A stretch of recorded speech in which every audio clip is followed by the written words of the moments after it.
Assalamualaikum warahmatullahi wabarakatuh. Selamat pagi, selamat siang, selamat sore, dan juga selamat malam. Perkenalkan, saya Saras Tumayang dengan NIM 24060122121032 bersama dengan teman saya, Shirley Arlinda, dengan NIM 24060122121028 akan mempresentasikan hasil pengerjaan kami untuk ujian akhir semester mata kuliah manajemen proyek, yaitu pengembangan sistem Customer Relationship Management yang disusun untuk memenuhi ujian akhir semester mata kuliah manajemen proyek semester 6 yang diampu oleh Ibu Dinar Mutiara Kusuma Nugraha ini. Berdasarkan soal yang telah diberikan, yang pertama sekali kami lakukan adalah melakukan human resource leveling. Nah, untuk human resource leveling, hal pertama yang kami lakukan adalah melakukan initial schedule, yaitu membuat network diagram. Nah, dari network diagram, kami akan mendapatkan informasi mengenai aktivitas-aktivitas kritis dari proyek tersebut beserta dengan total harinya. Nah, dapat dilihat pada layar bahwa dari hasil network diagram kami mendapatkan aktivitas yang diberikan, didapat bahwa durasi proyek adalah 29 hari. Nah, dengan critical path-nya itu terdapat pada aktivitas A, lalu D, E, F, G, H, dan I, dengan total 29 hari. Lalu selanjutnya, kami melakukan resource overall allocation. Nah, resource overall allocation ini kami buat dengan cara membuat sebuah tabel dengan 4 kolom, yaitu berisi aktivitas, start day atau hari dimulai dari aktivitas, dan juga end day atau hari berakhirnya dari aktivitas tersebut, beserta dengan resource-nya. Nah, sebagai contoh, untuk aktivitas analisis kebutuhan, eh, aktivitas ini dimulai pada hari pertama, yaitu di tanggal 9 bulan Juni 2025, lalu berakhir di hari ketiga, yaitu di tanggal 11 bulan Juni 2025. Asumsi kami adalah proyek ini dimulai pada tanggal 9 Juni 2025 dengan pengerjaan dalam 1 minggu, yaitu 5 hari. Lalu selanjutnya kami melakukan kami membuat activity diagram sebelum leveling. Nah, di mana kami menggunakan Gantt chart untuk membuat activity diagram tersebut. Bisa kita lihat di layar, untuk aktivitasnya, setiap aktivitas kami warnai berbeda. Nah, sebagai contohnya itu yang analisis kebutuhan. Karena tadi analisis kebutuhan adalah aktivitas pertama yang dilakukan pada hari pertama, maka bisa dilihat bahwa analisis kebutuhan ini dimulai pertama sekali, yaitu pada tanggal 9 Juni sesuai dengan tabel sebelumnya. Lalu diikuti dengan desain basis data dan diikuti dengan desain front end yang bekerja secara paralel. Lalu selanjutnya dari activity diagram sebelum leveling ini, kami selanjutnya melakukan resource allocation diagram.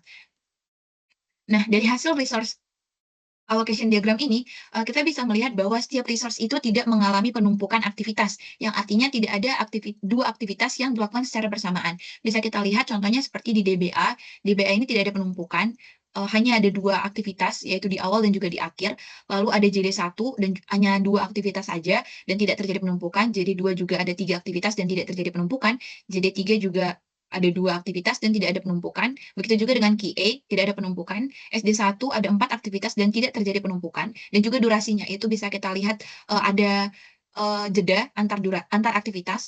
Lalu SD2 ada 3 aktivitas dan juga tidak terjadi penumpukan, serta UI yang ada 2 aktivitas secara berlanjut dan tidak terjadi penumpukan.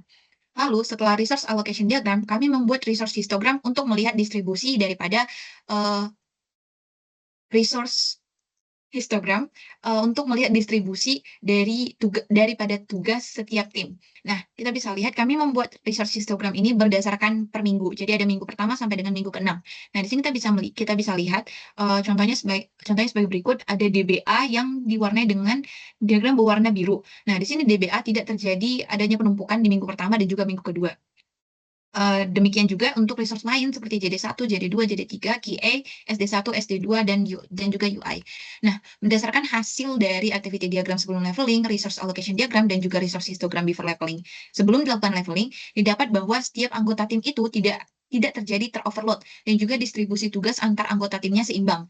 Nah, hal ini bisa kita lihat pada setiap diagram tidak terdapat konflik antar aktivitas yang bisa dilihat melalui tidak adanya tumpukan bar di satu sumber daya.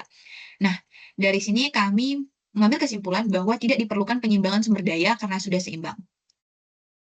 Setelah dari human resource leveling, kami berlanjut ke manajemen risiko. Nah, dalam proyek pengembangan sistem Customer Relationship Management atau CRM untuk perusahaan e-commerce ini, perlu dilakukan adanya identifikasi risiko sejak awal agar proyek dapat dikendalikan secara efektif. Berdasarkan prinsip manajemen risiko itu kami klasifikasikan menjadi berdasarkan 2 parameter. Yang pertama likelihood atau kemungkinan terjadinya, dan yang kedua adalah impact. dan berdasarkan hasil dari likelihood dan juga impact, kami membuat level resiko yang menjadi alasan kami untuk, mengambil 3 resiko ini. Yang pertama adalah perubahan kebutuhan stakeholder saat proyek berjalan, di mana kemungkinan terjadinya adalah medium dan impact-nya adalah tinggi, sehingga level resikonya adalah tinggi. Nah, mengapa kami memilih, resiko ini? Karena perubahan scope ini bisa menyebabkan reward, penundaan jadwal, dan juga kenaikan biaya. Lalu yang kedua adalah ketergantungan pada API eksternal seperti payment, logistik, dan juga email. Nah, likelihood-nya itu tinggi dan impact-nya adalah sedang, sehingga level resikonya adalah tinggi.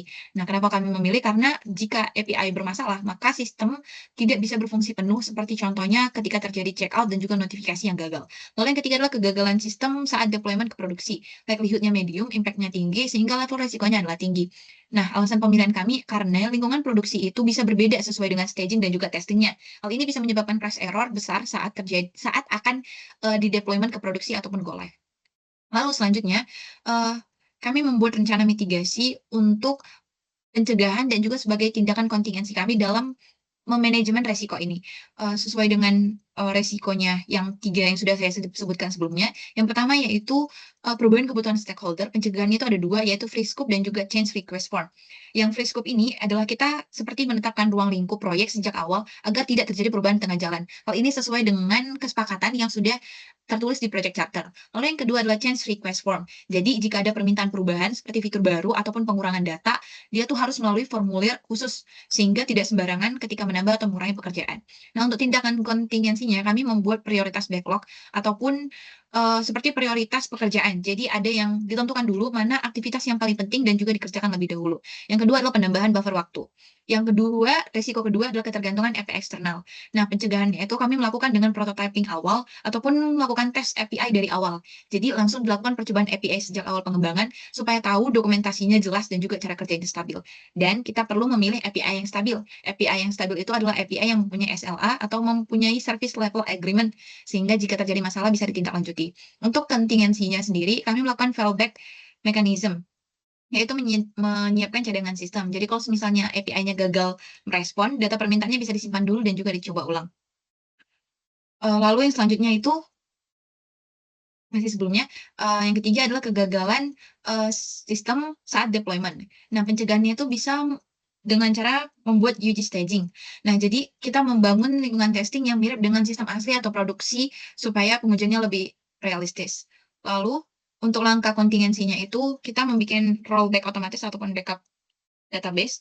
Jadi kita menyiapkan skenario darurat jika misalnya sistem barunya gagal bisa langsung dikembalikan ke versi sebelumnya agar tidak mengganggu operasional. Semua data pentingnya dan konfigurasinya harus di-backup.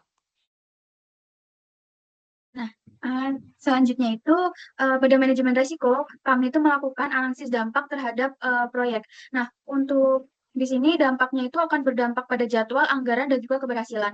Nah, untuk resiko perubahan kebutuhan stakeholder itu, mempunyai dampak terhadap jadwal, yaitu, akan adanya waktu tambahan untuk revisi. Nah, kemudian untuk anggarannya sendiri adalah penambahan biaya revisi dan juga testing, dan juga, bisa mengganggu deliverable dan deadline sebagai dampak dari keberhasilannya.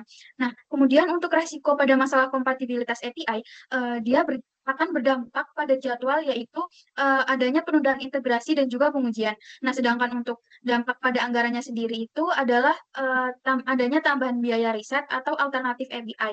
Nah, selanjutnya dampak untuk pada keberhasilannya itu adanya integrasi CRM yang bisa saja gagal. Nah, kemudian yang terakhir itu pada resiko kegagalan saat deployment, akan berdampak penundaan rilis ke produksi yang mana akan, mengganggu, jadwal dari proyeknya itu sendiri, dan kemudian untuk anggarannya itu, akan ada biaya tambahan untuk troubleshooting. Kemudian, pada keberhasilannya, sistem tidak bisa digunakan, ke pelanggan karena, sudah gagal pada saat deployment. Nah, selanjutnya kami melakukan, make or buy analysis, di mana kami, pada analisis ini, kami akan mempertimbangkan untuk, make atau membuat server fisik dan memasang sendiri, atau, memilih opsi buy atau menggunakan layanan cloud atau hosting dari pihak ketiga. Nah, pada langkah pertama yang kami lakukan adalah melakukan analisis awal di mana, akan mempertimbangkan beberapa hal. Yang pertama yaitu, biaya awal, di mana pada biaya awal, untuk Mac sendiri itu tinggi karena, pengadaan server, instalasi, dan lisensi. Sedangkan untuk Buy sendiri, dia biaya awalnya rendah karena berbasis langganan atau bulanan. Kemudian untuk biaya operasionalnya sendiri, yang Mac itu dia tinggi karena pasti menggunakan listrik, pendingin, dan juga pemeliharaan. Sedangkan untuk bayi itu dia rendah sampai sedang karena tergantung pada penggunaannya. Nah, untuk waktu penyediaannya itu, Mac itu lambat karena butuh instalasi dan konfigurasi, di mana dua hal itu membutuhkan waktu. Nah, kemudian sedangkan untuk bayinya itu dia cepat karena tersedia dalam hitungan menit. Kemudian untuk kualitasnya, untuk Mac itu tinggi, tetapi tergantung keahlian teknisi internalnya. Nah, untuk Buy itu juga tinggi karena dikelola oleh layanan yang profesional. Kemudian, berdasarkan skalabilitasnya itu, yang Mac itu dia rendah karena, sulit soalnya butuh perangkat tambahan untuk upgrade dan juga, mahal. Nah, sementara yang, Buy itu dia tinggi karena, eee, mudah, karena cuman cukup upgrade paket, layanannya saja. Nah, selanjutnya itu untuk resiko downtime-nya itu yang Mac itu tinggi karena jika, tim internalnya itu belum berpengalaman, maka, gampang terjadi downtime.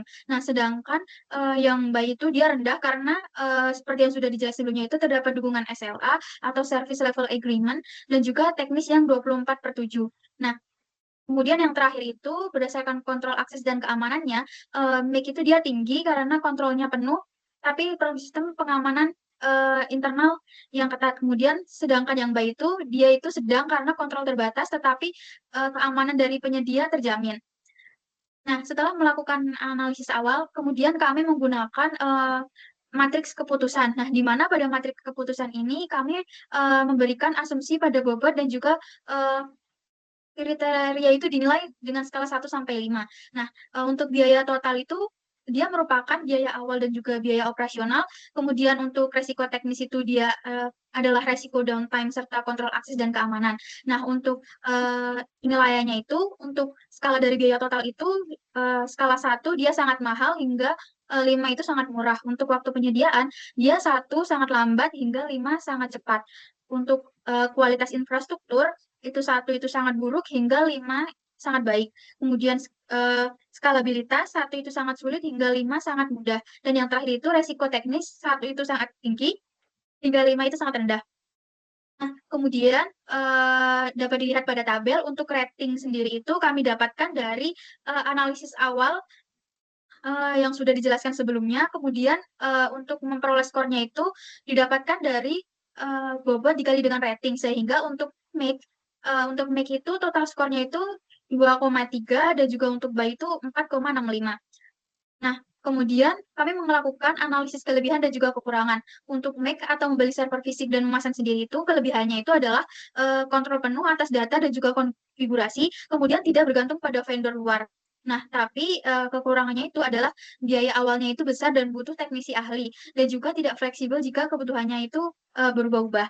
Nah, sementara untuk Buy sendiri atau menggunakan layanan cloud atau hosting dari pihak ketiga itu mempunyai kelebihan, dia itu cepat, fleksibel, skalabel, dan juga, tidak perlu biaya instalasi awal. Nah, namun kekurangannya itu, dia itu karena dari pihak ketiga, maka bergantung pada vendor dan juga aksesnya itu terbatas ke dalam sistem inti dan biaya itu bisa membesar jika, tidak dikontrol. Nah, dari analisis-analisis yang sudah dilakukan sebelumnya, diperoleh kesimpulan, eee dan juga dengan mempertimbangkan faktor biaya, waktu, dan juga resiko teknis, eee, kami memutuskan untuk menggunakan layanan cloud atau hosting atau opsi buy karena, yang pertama itu pengadaannya lebih cepat sehingga meminimalisir hambatan pada jadwal proyek, kemudian lebih fleksibel dan juga, mudah diskalakan jika penggunanya bertambah, kemudian tidak membutuhkan tim teknis tambahan untuk instalasi dan pemeliharaan server fisik sehingga, mengurangi penggunaan biaya dan juga, cocok untuk tahap awal implementasi proyek